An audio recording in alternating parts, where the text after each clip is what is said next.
Good morning, everyone. Namaste. We are going to do some shadow work today, and we are going to give some Reiki with your consent. You always have to consent to Reiki. You can watch it without receiving it, but you have, in order to receive it, you have to consent and say in your mind's eye, in the comments, it really doesn't matter out loud, but you have to give us consent due to free will in order to receive the Reiki. So we're going to be doing some shadow work out of my workbook for letting go, the pathway to surrender. It's a practical implementation guide by David R. Hawkins that goes along with that yellow book that I always read, this letting go book. So we are still learning about apathy and depression. And there were key lessons that we learned in regards to it. Choosing positivity, letting rid of the blame, which is a very, very key factor to transmuting and alchemizing all of your pain back into love, is letting rid of the blame. It doesn't matter. It's irrelevant. It was meant to teach you something. If you choose to take the lesson that it was meant to teach you, no matter how horrific the circumstances were, they weren't accidentally given to you. And I'm not speaking from a place, I've been through a lot in my life. I had to face that those were meant to teach me something. So I took the lessons from it and I stopped blaming them for what they did to me or how it came about. The other key lesson is recognizing the difference between I can't and I won't. So the first shadow work question that we're going to go through is consider any blame that you may have for yourself or others. What role does the blame in emotions of apathy and depression, how does it contribute to that? How can you let go of the blame and the nurture and the forgiveness and the compassion?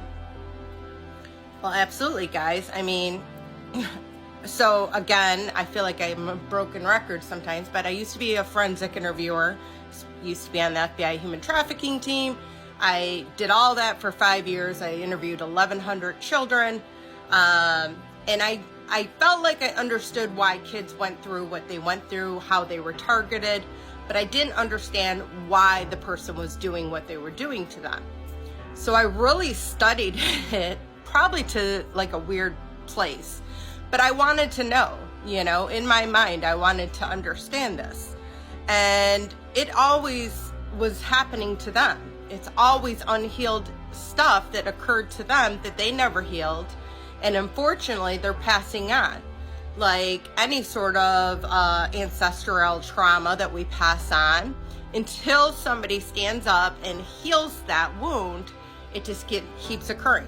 So maybe you're seeing it through your ancestral line, somebody who is an alcoholic, and that's how people are coping through it.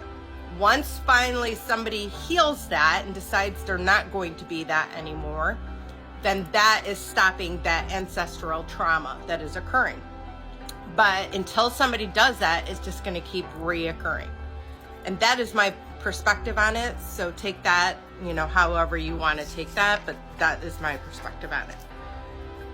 The other one shadow work question that we're going to go through is, are you actively choosing the good in the face of indifference and depression? Are you actively choosing the good when you're faced with indifference and depression?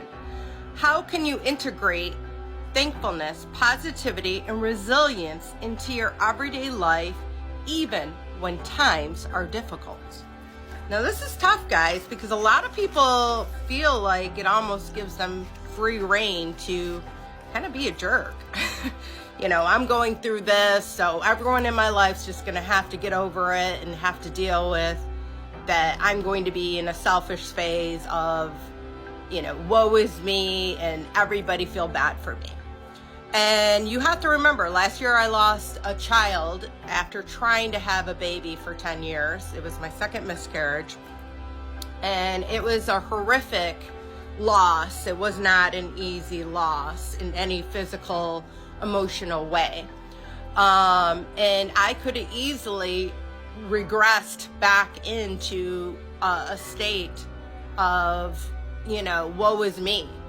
But I chose to look at what I had instead of what I didn't have. I chose to look at the blessings that God had gifted me instead of what I didn't receive in that moment that I really, really, really wanted, that everyone around me has. I chose to every day wake up and be grateful for 3 different things in my life. And over time, you start to heal those wounds.